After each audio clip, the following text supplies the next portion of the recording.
I am joined by a very special guest today from Sarnia, Sarah Arseneault, aka on Instagram. She will sell it and she will sell it. Thanks so much for having me on this channel. Super excited to share my knowledge and experience with Sarnia with all of you. South End, this is, I'm sure, where you see a lot as well, Rebecca, right now in terms of investors, wholesaling, real estate. This is investors' baby right now. And we're seeing homes in that area selling over 300,000.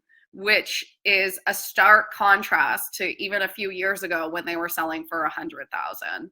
So totally. This area is changing massively. Rents used to be 600 in this area. They're now, I saw one, it was a 3-bedroom half semi, and they were paying 1,800. So rents are changing in this area.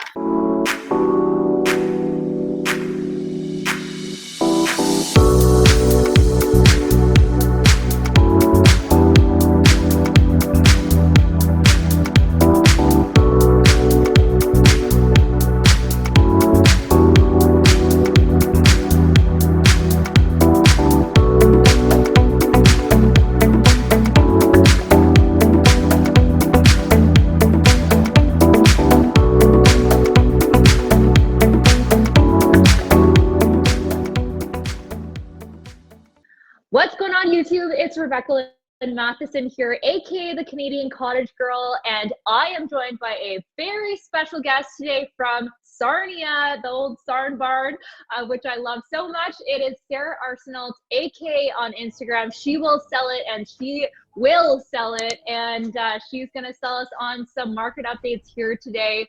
But before we get into that, I actually want to introduce Sarah a little bit more, and so you guys can learn a little bit more about her, because she's also a real estate investor herself and has definitely had her fair share of projects and fun project stories. So Sarah, first of all, welcome to the Canadian Real Estate Channel. It's so great to have you. Hi, Rebecca. Thanks so much for having me on this channel. Super excited to share my knowledge and experience with Sarnia with all of you. Like many of you, I have invested in my own hometown, which is the Sarnia area, and I've also lived elsewhere. So a little bit about my background. I am from the Sarnia area. Just outside Sarnia. I grew up in a small town called Watford, so closer to the London way. So London to Sarnia is an area that I know quite well, but I focus here in the Sarnia and kind of greater area. I went to school at Brock, so Niagara region. So a lot of my investors I work with are from the Niagara to Toronto area. So these are areas that I have lived in and worked in.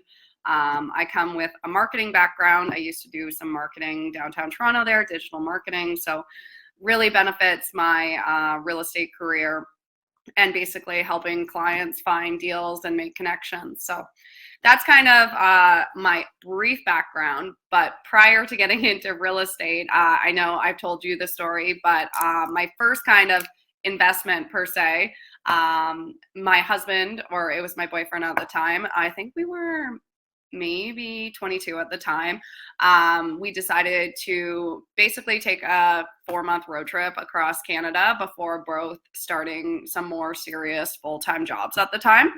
I was kind of in the Green Book safety field locally at that time, and my husband was just starting out of college. So we took off and basically lived out of our car, no plans, kind of just took off. And at the time, my parents owned commercial property in the downtown Sarnia area and had since the 80s. So beside it was this massive old house with this bunkie, I'll call it, like another business that they used to run beside it. The owner definitely wasn't taking care of it. It was going downhill pretty fast. And at that point, we also knew there was kind of some drug activity going on, some squatters, things like that. So at that time, I think we were on Vancouver Island actually. And my dad just mentioned it, not even for us, but just saying, hey, they're wanting to sell it. He doesn't know what to do. He's tired of the tenants, the drugs, things like that. And I had never been in this house at that point. I just loved the outside. And I was like to my boyfriend, husband, at the time, I think we should buy it. Like, and we were like in Vancouver Island, never owned a house before, didn't know anything about this house besides it was like built in the 1850s and massive. And I'm like, is it bad? And then my dad's like, yeah, it's really bad, like really bad. And I was like, well, what does he want for it? And they're like 70,000. I was like, okay. And I think we had like at that point we had enough saved for like a first home down payment at that time. And this house did not qualify for anything. So we're like, hey, we want it. It was ported, the toilets didn't work, like really bad. And we said, so we basically bought it on the road, not seeing it, not knowing anything about it. My dad had experience kind of in that field of flipping and stuff in previous decades. So he went through it, took my boyfriend's parents through it, and they were like appalled, like, this is terrible.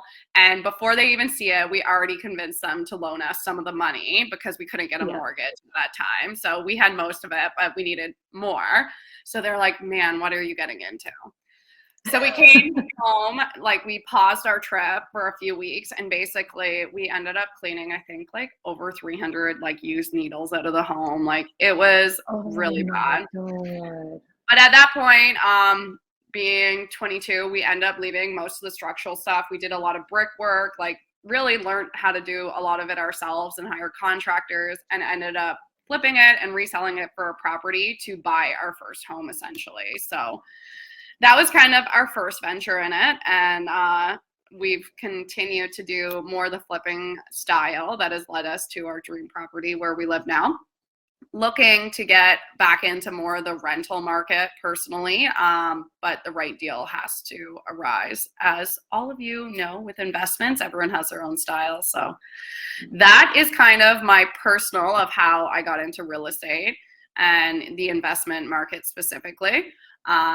But yeah, I just love finding, as you know, I knew you're doing a flip right now as well. You find super cool things. Actually, behind me, that fish, which is like metal, came off our property that we bought. Oh, wow. So we've kept pieces and, memories, but yeah, we survived. Our relationship survived that one. So we're no good. Kidding. I mean, if you can get through the property with 300 needles in it, I think you can take on just about any project. Oh yeah, and I'm sure a lot of maybe some of you investors know, like we still had like people coming up to our house like looking for drugs, like like we had to like put notes up saying they don't live here anymore, like get out of here. Right. But yeah, no, investments can be an experience. So it's something that I definitely know how to relate to investors with and give some guidance if possible. Love that. Yeah, I definitely appreciate the background story here because I think it gives a lot of context into just like, like you were super bullish on your first project to just like buy it when you were touring in Vancouver. That's freaking awesome. And then to buy a project like that and just take it on fully as your first one, like that just sets you up so well in your investing journey, because if you can take something like that on, you can take just about anything. And I'm wearing a shirt right now, Problems or Profits, and that was definitely a Problems or Profits moment. So I absolutely love that story, and I'm so glad that you shared that one today. So guys, if you liked today's video, make sure you smash the like button down below and throw Sarah and myself some love in the comment section, and make sure that you share this video with your friends if you want them to hear all about the Sarnia market and just some details. Also, just hear Sarah's story because that's an epic one to share. And if you want to make sure that you don't miss a single one of our videos on the Canadian Real Estate channel, make sure that you subscribe below and turn on the notification bell just so that you get informed of every single one of our video releases. So without further ado, Sarah, let's jump into some of the stats. So I know that you've prepared a bit of a presentation here just so that we can break down a little bit of kind of background detail about Sarnia itself, as well as jump into some just high level overview stats for today. So let's just talk about Sarnia to start. And obviously being from the area, you have a lot of background knowledge about what has happened in Sarnia and then what's currently happening and trending in the market going into the spring market. So let's pull that up here and we can definitely jump right into it. Perfect. Okay, let's get started. So I am today, let's do, I thought a high level overview. I'm going to break down some areas because it's investors that are following here. So I'm breaking it down into areas where maybe you want to invest or based on your style where we should be investing. And then in future videos, when I have some more updated stats in terms of the spring market, as I do see listings ramping up right now. So when we get a little bit more statistics, we'll dive in a little further. So I just want to give everyone basically a basis to start with. And then basically we'll dive into it for our March meeting. So Sarnia. Love that. So that means you guys are going to have to stay subscribed. So. Yes, you definitely have to watch because Sarnia has been lacking from your channel. So we will. Agreed. Yeah. And Sarnia, I'm sure most of you, if you're seasoned investors or even realtors watching this know, like Sarnia is a closed board and we are smaller. So the statistics are harder to find in some ways. You know, it's not like a London where you have Woodstock and St. Thomas and can break them out in community. Like our community is still around 70,000 in Sarnia, and new listings, you know, it's still under 10 a day sometimes right now with these low inventories. So the statistics and the comparisons aren't always huge and they're harder to find. So having someone and working with someone locally or understanding it is really important when you're going and wanting to invest seriously and not just take a gamble basically on properties. Love that. So first, and a lot of times my investors haven't even been to Sarnia. They just kind of see the prices on realtor.ca and think this is kind of in my budget to invest in. So I know you have that beautiful background of some of Sarnia now, but I just wanted to kind of give an overview of Sarnia. So Sarnia is usually or sometimes referred to as the Blue Coast, and that's because we're surrounded by like Huron, rivers, like beautiful waters, beautiful beaches. We're about just under an hour to Grand Bend, which usually everyone knows what Grand Bend is, beautiful beach community, and really just lots of water frontage, which is beautiful in the summer and a great cottage or investment city. So I've already went over this, basically who I am, but I am an investor focused real estate sales representative here locally. I do work with investors from London to Toronto, as well as some local ones, and helping them to find either on market or off market deals that work with their investment strategy. So if you are interested, like Rebecca said, she will sell it, follow it, message me, and let's have a conversation of your investment style. Okay, so here's just some fast facts. Let's start here. The Sarnia housing demand, like everywhere, exceeds the supply. Sarnia has been, and if you talk to older people, you know, 70s and 80s, like the pricing didn't go up hugely like Toronto, you know, it stayed pretty steady. It was a very blue collar town focused on kind of our Chemical Valley region of our Shells or Novas or Imperials, places that make plastic, gas, oil, things like that. So it had great jobs. We still do have great jobs. So great blue collar, higher end income, but the housing market was not crazy. Now that has since COVID, since people are wanting to move to cheaper areas and work remotely, since everything like that, the demand has definitely went up and we don't have the supply at this time. Consultants in the area definitely have recognized this, and there is a shortfall in even land needed for residential homes in the next 25 years.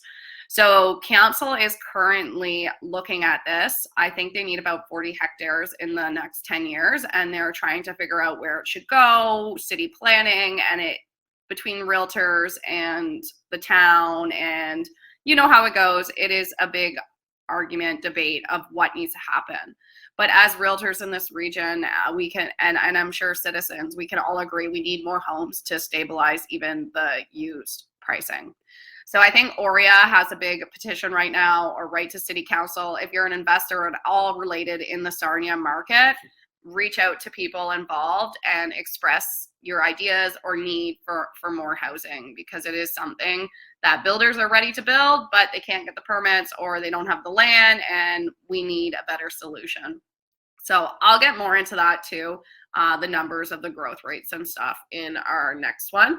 But for now, just know that prices are going up as everywhere else because demand is more than our supply right now.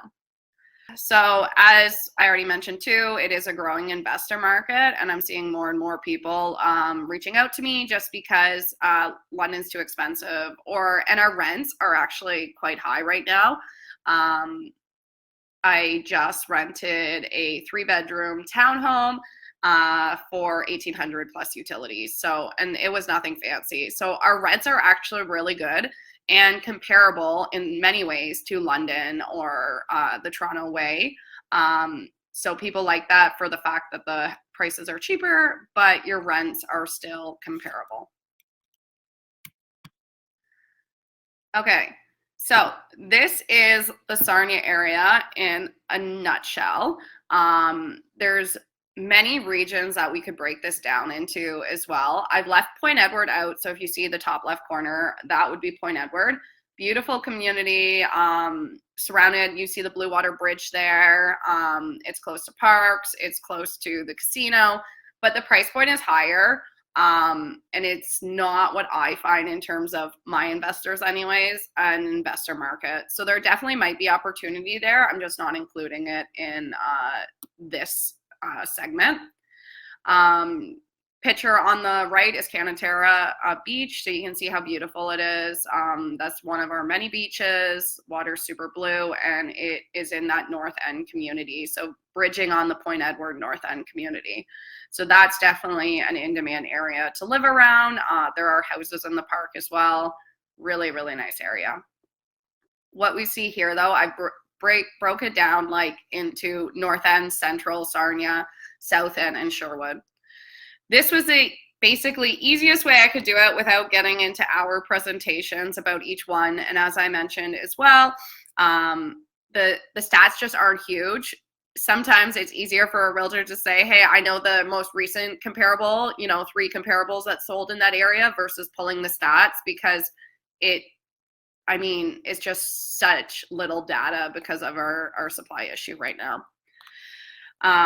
But looking at that, the North End is a great place to live. A lot of people are moving to that area because of the school districts. It's right along the water. And I'd say the prices started to really increase in that area in about 2017. In that time, I would say interest rates were around 2.35%, so very steady, basically comparable to what they are now. They are getting up there. But that's when the pricing really started to increase in that end. And that's anything, I always call the North End from 402 up. So you'll get the subdivisions like Wiltshire, you'll get the ones along the water, and just some really nice big trees, old communities. A lot of investors used to go in this area because back in 2017, the prices, were 300 or less. But now the prices in this area are increasing to 500, 600, 700, and then near the water, obviously over that. So this, in my investor portfolios anyways, is not as much looked at because you can't, or it's harder to find that under 500 price point. But it's still a great area. From 2020 to 2021, we saw an average of a 20 to 30% jump in sales price in this area. And they are still increasing in 2022. So if the right property is found there, or you find a property that has that R2 or R3 zoning that potentially could have a secondary non-conforming unit, or a flip, might be an opportunity, but one that I don't watch as much for investors. Any questions about the North End? No, I think that sums it up really well. And just that transition as well from 2017, I think, is contextually really important. And we definitely see a lot more of those investment properties for sure south of that 402 borders. So it really puts it into perspective in a great way for investors, just when they're just literally looking at the property address on a map to understand where it's located and what the potential ARV could be in those specific regions. So definitely the North End, as you said, is a lot nicer. And I mean, still an opportunity for investments, especially if you find something in the north end. There's going to be a lot of comparable sales that are on that more higher end. So you might go for a higher end flip in that area versus south. You might just change your strategy and it might be a little bit more affordable, and also just an understanding that it's going to be a slightly different strategy depending on where in Sarnia you are. So I love this. I think that this really breaks it down well in terms of the kind of like different pockets of Sarnia.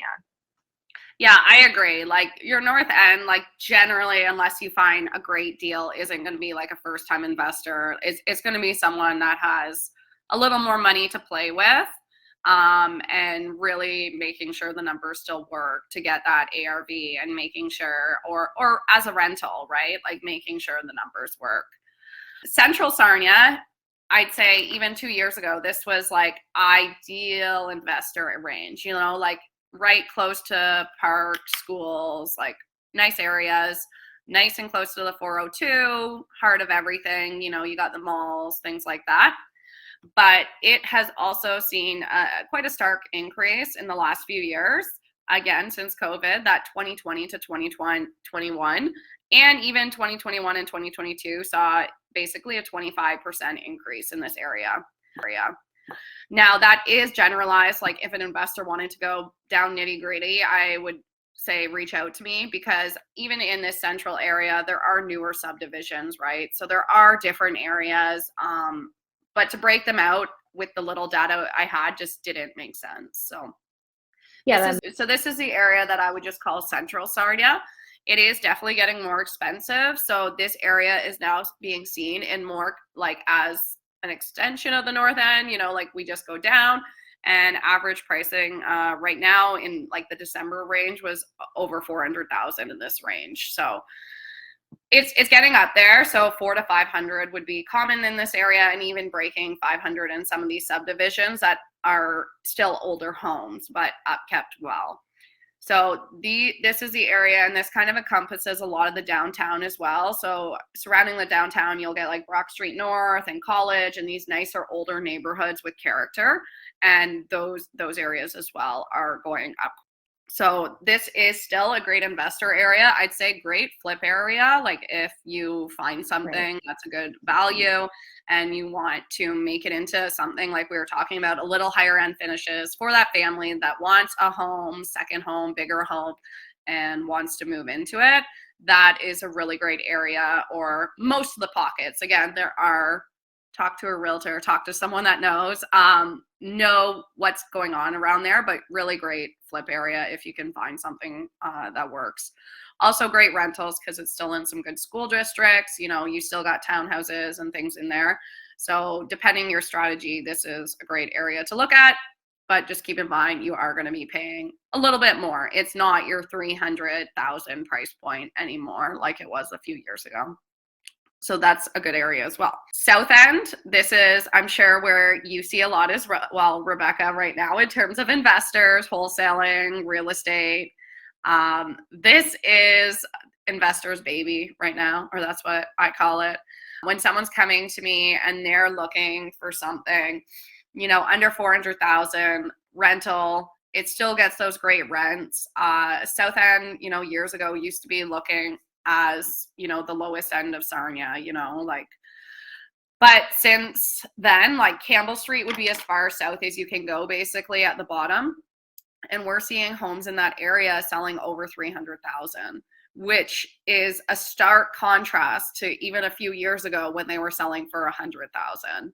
So this area is changing massively. Rents used to be 600 in this area. They're now, I saw one, it was a 3-bedroom, half semi, and they were paying 1,800. So rents are changing in this area.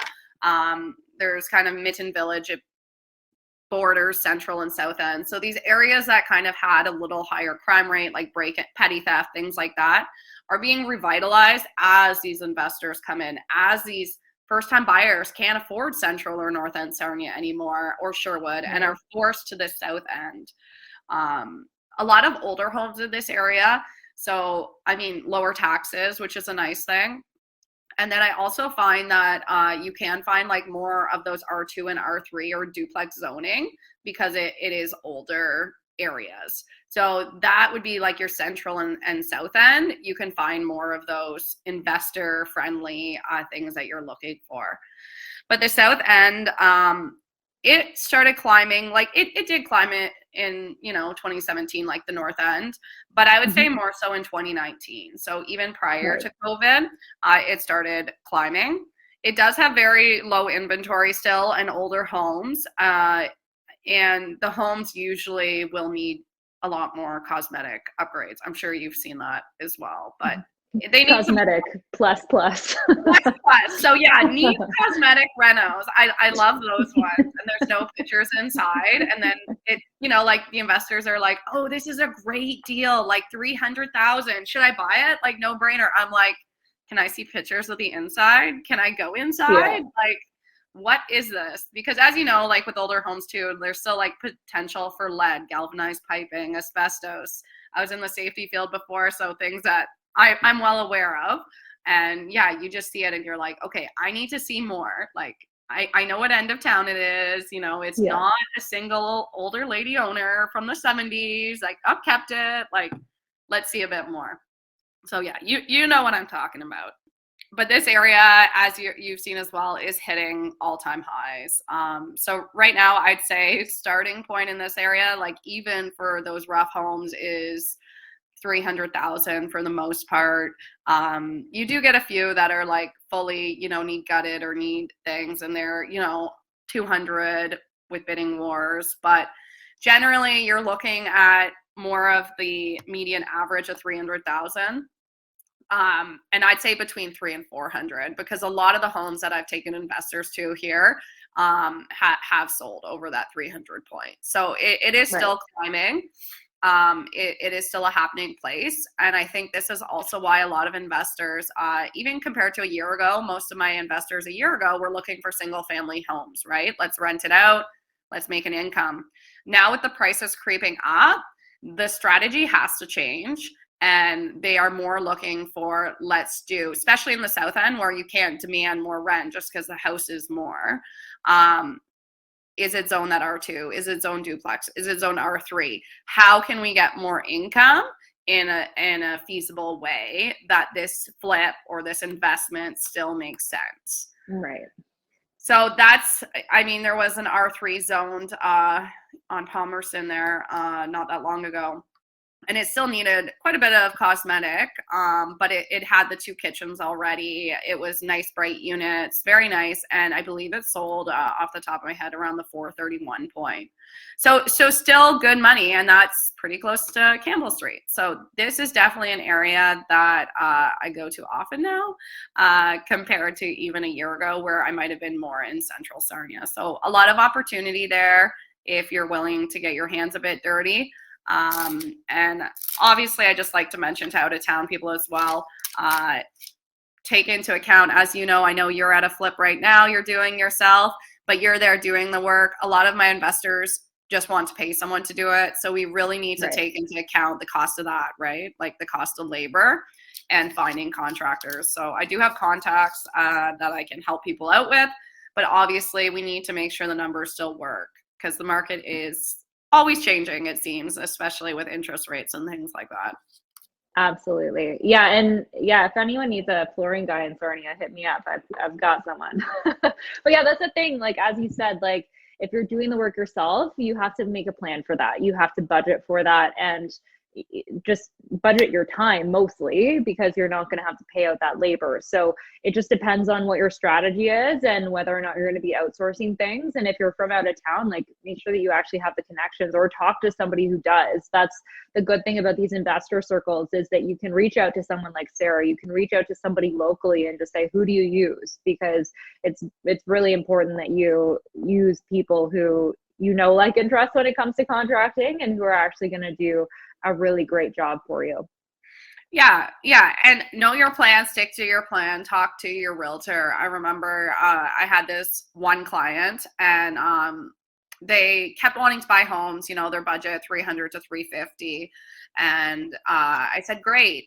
And I was always really careful. I'm pretty conservative when I tell you numbers. I don't want to just sell a house. It needs to make sense. And we need to be conservative because things can change, right? Demos take a while unless you have the ability to, whip it up in a week, which some investors do, but not everyone. So we're at a house, and I think in the end, this was about a year ago, it was in the 330 range. And I come to find out her investment strategy is basically just to hold it for 2 years and sell it and hope for a 20% profit. And I said, this isn't investing. We need to look at this. One, what if interest rates go up? Because at that point, for the price to what you need, your revenue, even with rent to your expenses, it was breaking even. And that was at 1.89.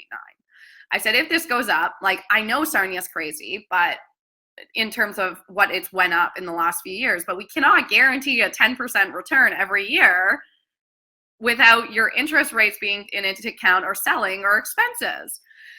So I really like to get down nitty gritty. I don't need to know a client's financial backing. I just need to know the basic FinTrack stuff, but I need to know the strategy if you're a newer investor, because I definitely would have felt terrible if I would have sold something under that impression and then 2 years later. I mean, it can still happen, but let's try and take those precautions as best as possible. Yeah. I mean, if she did that or he did that 2 years ago, they would have been saved by the market. But that can be a risky, very kind of subjective strategy. So it's very important that you have plans and backup plans and backup plans for your backup plans in terms of your investing strategy and exit strategies. Oh yeah. I say, let's make sure that if you can't flip it, we can rent it, right? Let's make sure there's money somewhere in case of anything, right? And if it goes up and you can sell it for 20%, great. That's another option. As investors, we definitely all need more than one out plan, right? We need some options. Oh yes, definitely. Let's talk a little bit about that Sherwood and Cardiff area. That's the last thing on our photo here. Yeah, so Sherwood and Cardiff, always been an in-demand area. Lots of investors were getting into this 10 years ago, 5 years ago, because, and I knew my screen was too small, so it's hard to see, but the college is kind of just off Modeland there, so pretty close to it between the Central and Sherwood area. So this was a huge student rental area because there's lots of semis, there's lots of townhouses.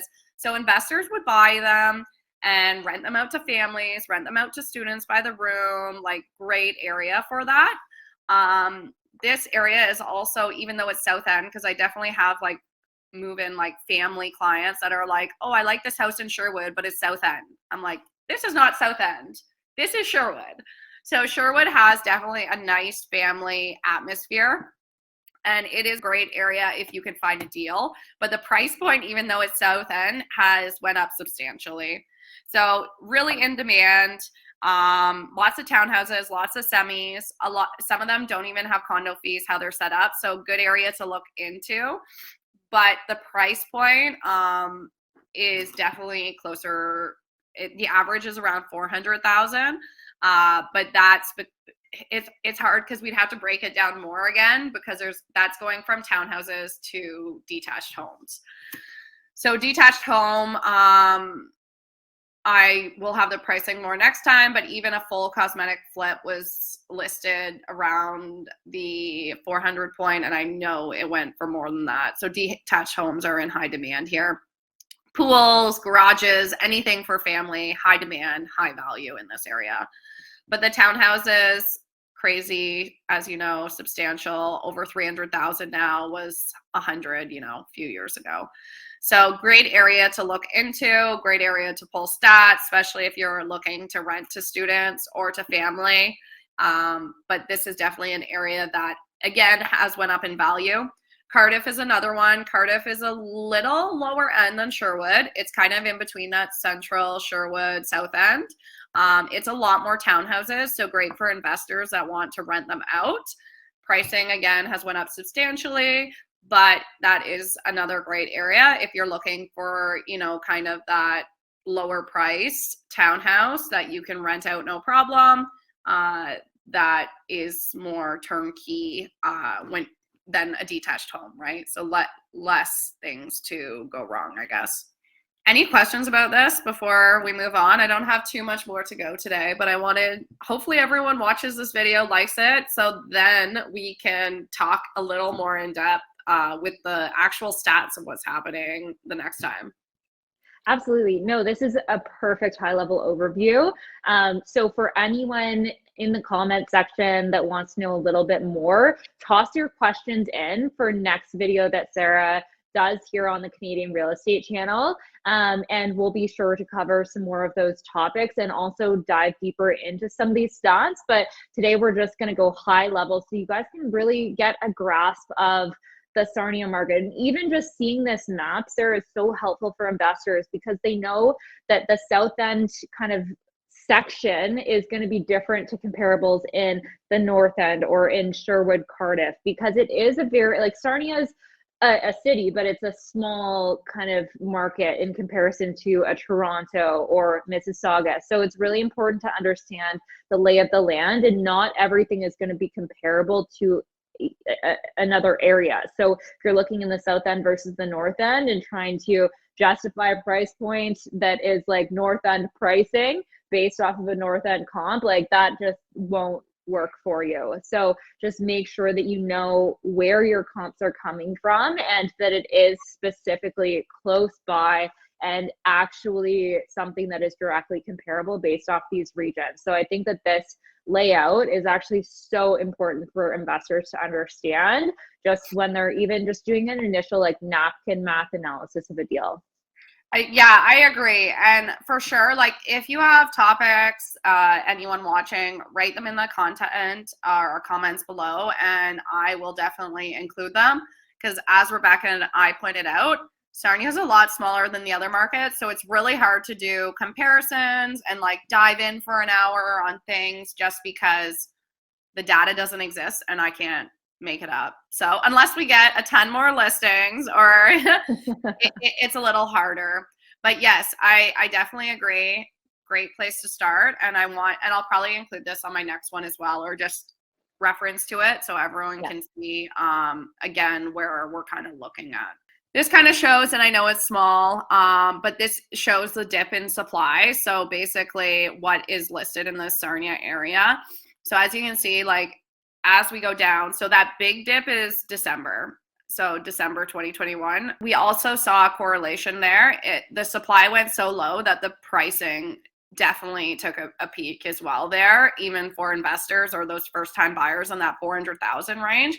Homes were like getting nutty and we're like, what's going to happen for 2022? But it makes more sense when we do see this data as well, that there was just such a steep decrease.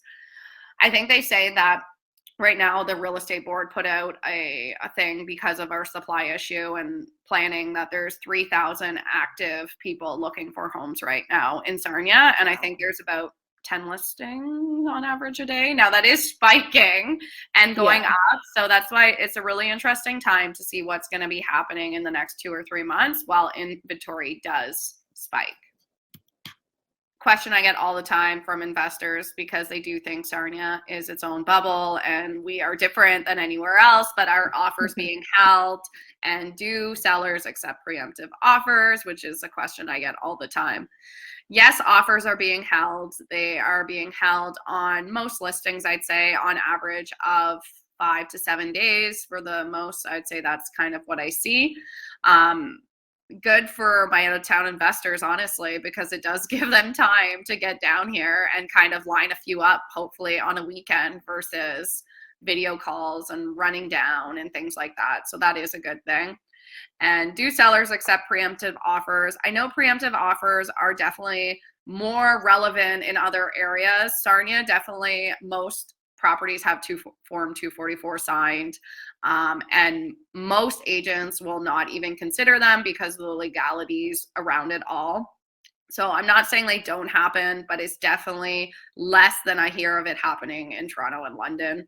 I think it's also because they know in most cases they will get great offers on offer day because there's nothing available and you're probably going to come back. right? Like if you want the house, you're probably coming back because there's not another option. So that's kind of what I'm seeing in this area anyways. Are you seeing that elsewhere too, Rebecca, or still a little different?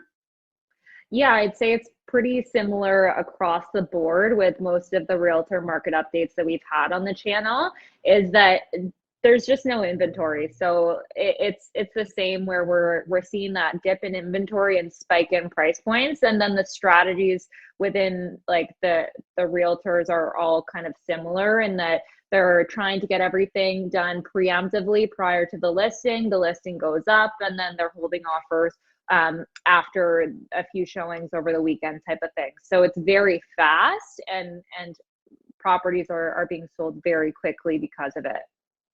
Mm-hmm. Exactly. So Sarnia is no different is basically what I wanted to bring out here. And people are waiting for the most part till offer day. Right. And then again, I just wanted to do a really high level overview of who rents in Sarnia, because that's another thing that I get asked all the time. Mm-hmm. As I mentioned before, we do have a lot of chemical refineries, so there is a lot of opportunity for either short-term rentals. Now, that's another, I can speak about Airbnb and all that in the next one. Sarnia does have some rules around that. But Yep. in terms of short-term rentals, maybe in your own home, or if a property is zoned like as a duplex or accordingly to allow that, people are coming into work needing a place to stay. There is some work at various plants that are going to require 6 to 12 months of stay, furnished stay, coming this spring. So I know a lot of places, even for a furnished rental, are drawing in like, and this is like 1 or 2 bedrooms, like that $3,000 a month all inclusive. So really good rents, but there's still not enough places for them to stay, right? Yeah. Because they can't just stay in a hotel every night, like it's just not feasible. Yeah. So people are looking for places, or even bedrooms, even at this point, as they need to come here and they need to work. They are good tenants because they're working 12, 13 hours a day and coming home tired after working all day. So for the most part, and some of them, what I found when I used to be in the safety field is they'd go home on weekends anyway. So they were really just here for a bed to sleep on. We do have healthcare systems, so nursing homes, hospitals require nurses and out-of-town people, so they're also renting. Lambton College is renting, so in terms of students. So there is a strong rental market here, which is reflected in the pricing. I'm not going to talk too much about it because I want to save it for the next one in terms of rental prices and how to get to them, because that's another question I get all the time of what should something rent for. And as realtors, we don't always know that because sometimes it's a lot of private rentals, right? So I'm going to get more into that next time, but just wanted to reassure investors that there are great, strong tenants who are renting here for the value, whether you're a short-term or a long-term strategy. Love that. And that's basically all I have for you today on my very high level why to invest in Sarnia. I think it is full of opportunity, especially for newer investors who want that lower price point or only can afford that lower price point. But still a market that's always changing and one that we need to know our numbers on. Absolutely. Well, Sarah, where's the best place for people to reach you and find you? So the best place, it's all the same. So as you mentioned before, She Will Sell It. So Facebook, Instagram, those are places that I'm constantly posting on. You can reach me there or reach out to me there. Contacts like in terms of email address and phone number are on those sites. So reach out to me, DM me, and let's work together. Let's talk real estate. I'm so glad the world's opening up a bit more. So we can actually, I think I've spent all of COVID like on video calls with masks and open homes. Like, so excited to like be able to do things, and hopefully you're not stuck in Cambridge all the time and you can come down and we Absolutely. Grab some wine or something. Yeah, that sounds good. I mean, there's lots of great, the downtown core has so many good restaurants, so many good areas, good food. Yeah, there's so much culture to talk about in Sarnia, even for being small. You know, if you come down, you'll notice that you can drive from North End to South End in less than 15 minutes without traffic. So getting around is pretty easy, but within our smaller community, there's lots of great pockets to check out. Absolutely. Well, guys, make sure you give Sarah some love in the comment section below and follow her on Instagram at She Will Sell It, and she will sell it. So if you have any listings as well, reach out to her. But definitely reach out to her if you have any kind of homes you want to put offers on the market, etc. She is such a fantastic resource, and she's an investor herself, so she gets it. So I think that that's really important as an investor to connect with people in your power team that understand what your strategy is, and Sarah certainly does. She's been through it and then some with her first project by the sounds of it. So guys, stay tuned, follow along. Sarah's going to be on the channel doing more of these market updates, so make sure you subscribe so you do not miss a single one. And make sure, again, that you give her some love. Follow her on IG. Sarah, thank you so much for joining us on the Canadian Real Estate Channel today. Thank you so much for having me, and good luck with your own project too. Thank you so much. Yeah, guys, I'll keep you updated on that too. So you can give me some love on Instagram if you want, but make sure you give Sarah some love on Instagram. And we will see you guys on the next one. Thanks for tuning in. Peace.